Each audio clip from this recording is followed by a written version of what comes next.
जी अस्सलाम वालेकुम, क्या हाल है? सब लोग खैरियत से हैं। कोयटा की सूरत ये है कि कोयटा को मुकम्मल तौर पे बंद कर दिया गया है। सारे रास्ते बंद हैं इस वक्त। सारे शहर के अंदर कंटेनर्स लगे हुए हैं, यानी आप दाएं से भी कोयटा के अंदर दाखिल नहीं हो सकते, बाएं से भी और पीछे से भी और फ्रंट से किसी साइड से अब आप कोयटा के अंदर दाखिल नहीं हो सकते। बल्कि एक टनल है बहुत करीब कोयटा के कि जब आप कराची रोड से या कराची आप से होते हुए जब आप कोयटा की तरफ आते हैं तो रास्ते में एक फाइनल टनल आती है।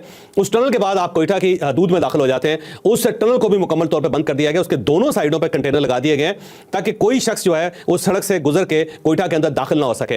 इसके साथ साथ कोयटा के अंदर पुलिस को एक्टिव कर दिया गया, बल्कि तमाम डिफरेंट जो अजला हैं उन सब से पुलिस फोर्स को बुला के कोयटा के अंदर उन्हें तैनात कर दिया गया। फिर एफसी के एहलकार जो हैं वो वहां पे पहुंच चुके हैं और इसके साथ साथ जो अफवाज पाकिस्तान के दस्ते हैं उन सबको अलर्ट कर दिया गया कि आप एक्टिव रहें, किसी वक्त भी हो सकता है आपकी जरूरत पड़ जाए। तो एक तरफ तो गवर्नमेंट ने पूरा बंदोबस्त कर लिया है कि कोयटा के अंदर किसी को दाखिल नहीं होने दिया जाएगा और साथ साथ तमाम मोबाइल फोन्स के सिग्नल्स बंद कर दिए गए हैं, इंटरनेट बंद है इस वक्त और साथ साथ लोगों से कहा गया है कि आप गैर जरूरी तौर पर सड़कों पर बाहर ना निकलें। बल्कि आप ये समझे कि एक टाइप का कर्फ्यू लग चुका है कोयटा के अंदर के कोई शख्स अगर बिला वजह सड़कों के ऊपर फिरता हुआ नजर आए तो उसको पुलिस रोक के पूछती है कि भाई आप हो कौन, जरा अपना आईडी कार्ड तो चेक करवाओ। और फिर उससे पूछा जाता है कि आप क्या करने जा रहे हो, तो बंदा बताता है चाय पीने जा रहा, तो उससे कहा जाता है भाई घर पे चाय है, घर पे जाके चाय पियो, ये बाहर सड़कों के ऊपर घूमते हुए क्यों चाय पी रहे हो। तो एक साइड से तो बाकायदा कोयटा को मुहासे में ले लिया गया है और ऐसा लगता है कि आज के दिन वहां पर किसी चिड़िया को भी पर मारने की इजाजत नहीं दी जाएगी। दूसरी साइड पर कल रात से मुसलसल अख्तर मेंगल साहब के साथ मुज़ाकरात चल रहे थे और इन मुज़ाकरात का अभी तक कोई नतीजा सामने नहीं आया। कल बल्कि शाम को सादिक संजरानी साहब को भी भेजा गया और उनके साथ दो बल्कि तीन खवातीन पार्लियामेंटेरियंस भी थी और उन्होंने अख्तर मेंगल साहब के साथ रब्ता किया। और जो खवातीन थी वो ज़ाहिर है उनके क्योंकि ट्राइबल सोसाइटी है तो वहां पे एक ट्राइब की खवातीन के दूसरी ट्राइब के खवातीन के साथ बड़े अच्छे रिलेशंस होते हैं। तो आप ये समझे कि बलूचिस्तान के अंदर एक फैमिली जैसा माहौल होता है, सब माएँ बहनें और बेटियां होती हैं। तो इसलिए सादिक संजरानी साहब लेके गए उनको ताकि अख्तर मेंगल साहब को थोड़ा सा एहसास हो कि मेरी बहन मेरे पास चल के आई है या मेरी बेटी मेरे पास चल के आई है, तो अब मुझे इसका भरम रखना है। तो इसलिए सादिक संजरानी साहब अपने साथ खवातीन को भी लेके गए थे ताकि अख्तर मेंगल साहब को राजी किया जा सके। लेकिन अख्तर मेंगल साहब के साथ तवील गुफ्तगू के बावजूद भी सादिक संजरानी साहब उन्हें कायल नहीं कर सके और मेंगल साहब का सिर्फ एक क्लेम था कि मुझे कोयटा जाने दें, वहां जाके मैं तकरीर करूंगा और तकरीर करने के बाद फिर हम अगला लाहे अमल का फैसला करेंगे। अगर तो आपने मुझे जाने दिया, मैं वहां चला गया, वहां पे मैंने तकरीर कर ली, तो फिर हो सकता है मेरे आपके साथ मुज़ाकरात हो जाएं, लेकिन यहां लक पास के पास बैठ के मैं आपके साथ किसी किस्म की कमिटमेंट नहीं कर सकता। तो उनका सिर्फ एक ही मुतालबा था कि मुझे आगे बढ़ने दिया जाए, मुझे कोयटा जाने दिया जाए। और साथ साथ अख्तर मेंगल साहब की कोशिश थी कि वहां पे हाकी चौक है कोयटा के अंदर, वहां जाएं और वहां पे बैठ के वो जलसा करें, जुलूस निकालें या वहां पे धरना दें, क्योंकि अभी वो बता नहीं रहे कि वो कोयटा जाके करेंगे क्या।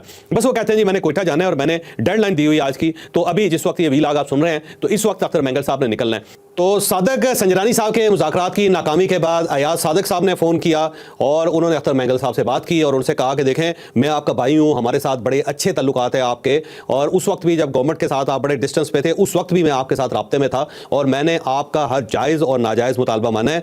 तो अब आप मुझे बताएं कि मैं किस जगह जाके आपके लिए कुछ कर सकता हूँ। तो अख्तर मेंगल साहब का जो स्टांस था वो वहीं पर था। उन्होंने कहा जी देखें मेरा तो एक ही मुतालबा है कि मुझे कोयटा जाने दिया जाए और वहाँ जाके मुझे अपने लाहे अमल का ऐलान करने दिया जाए, और साथ साथ अगर आप उससे कुछ ज़्यादा मेहरबानी कर सकते हैं तो फौरी तौर पे जो हमारी खवातीन गिरफ्तार हैं उनकी रिहाई का हुक्म आप जारी करवा दें। तो अयाज सादिक साहब ने फिर उनसे कहा कि ठीक है मैं प्राइम मिनिस्टर से बात करके आपको बताता हूँ। तो अब प्राइम मिनिस्टर साहब भी लूप में हैं और रात भर वो लूप के अंदर रहे। अब उसका नतीजा क्या निकला है वो तो ज़ाहिर आज आपको किसी पर पता चलेगा। लेकिन कल दो और वाकयात भी हुए। एक तो महमूद अचकज़ई साहब आए उनके पास और उन्होंने भी अख्तर मेंगल साहब को मशवरा दिया कि हमें बड़ी एहतियात के साथ चलना चाहिए, बल्कि उन्होंने वहाँ पे तकरीर की और अख्तर मेंगल साहब के वालिद साहब का किस्सा भी बयान किया कि उनके दो साहबजादे थे और मैं उनके साथ वाक कर रहा था तो मैंने उनसे पूछा कि क्या तुम्हें उर्दू आती, तो दोनों को उर्दू नहीं आती थी।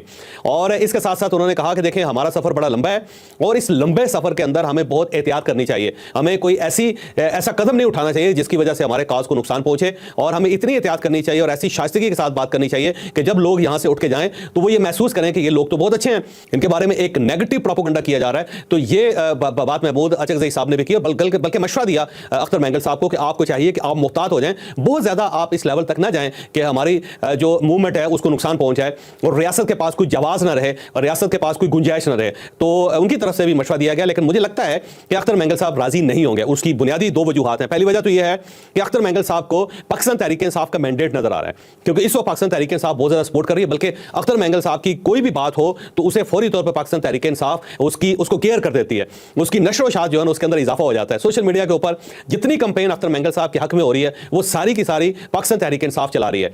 तो एक तो अख्तर मेंगल साहब को एक मौका मिला है कि वो एक इंटरनेशनल फिगर बन सकते हैं, तो वो इस मौके को क्यों जाया करे, क्योंकि पाकिस्तान तहरीक इंसाफ जो है उनको सपोर्ट कर रही है। अब यहां से अख्तर मेंगल साहब को ये फील हो रहा है कि अगर मैंने इस मूवमेंट को मोमेंटम बना दिया तो उसका एक फायदा ये होगा कि पाकिस्तान तहरीक इंसाफ जो बलोचिस्तान के अंदर है मैं उसकी सारी स्पेस खा जाऊंगा, तो मैं पाकिस्तान तहरीक इंसाफ की सीटों पे उनके वोट बैंक के ऊपर कब्जा कर लूंगा।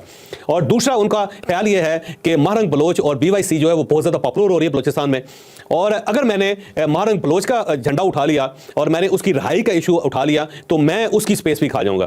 तो अख्तर मेंगल साहब के पास दो बड़े अच्छे ऑप्शंस क्रिएट हुए हैं। एक तो वो महारंग बलोच जो हैं उन्होंने जो मूवमेंट चलाई हुई है, जो एफर्ट उन्होंने की हुई है, उसे अख्तर मेंगल साहब खींच ले। और दूसरा उनको फायदा ये है कि ये जो पाकिस्तान तहरीक इंसाफ बलोचिस्तान के अंदर गो उसकी बहुत ज्यादा तादाद या बहुत ज्यादा फोर्स नहीं है, लेकिन जो स्पेस पाकिस्तान तहरीक इंसाफ ने वहां पे क्रिएट की है उसे अख्तर मेंगल साहब घसीट लें। तो अख्तर मेंगल साहब के पास ऑप्शंस तो बहुत अच्छे दोनों आगे, तो मुझे लगता है कि वो पीछे हटेंगे। उनकी पूरी कोशिश होगी कि वो आगे बढ़े और कोयटा में जाके इसी किस्म का एक वो बाल खड़ा कर सकें जिस किस्म का पाकिस्तान तहरीक इंसाफ इस्लामाबाद के अंदर खड़ा करती थी।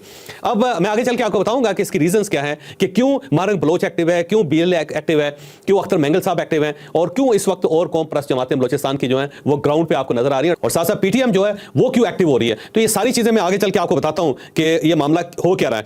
बहरहाल मुज़ाकरात नाकाम हो गए और अख्तर मेंगल साहब जो है अपनी जो बात है उसके ऊपर कायम है। अभी थोड़ी देर बाद वो यहां से निकलेंगे।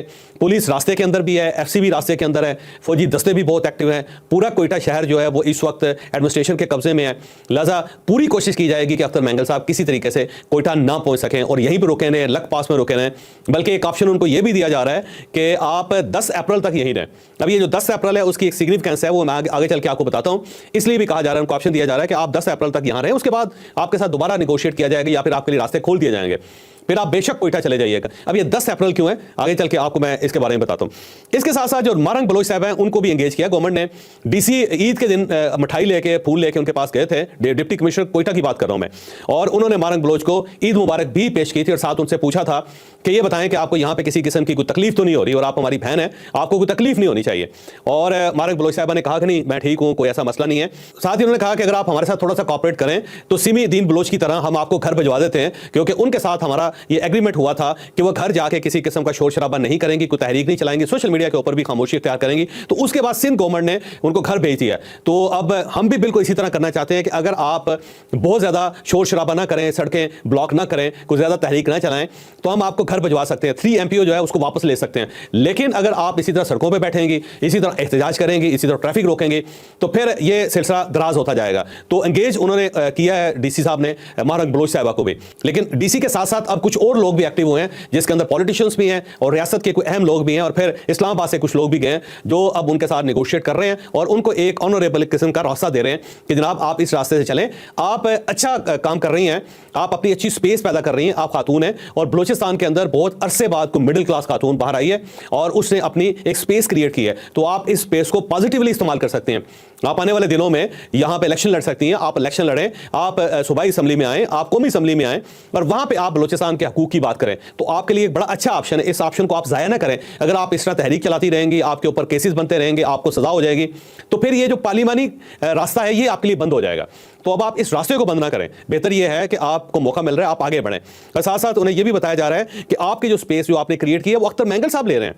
अगर आप जेल में बैठी रहेंगी, हो सकता है आपको ये फील हो रहा है कि बलूचिस्तान के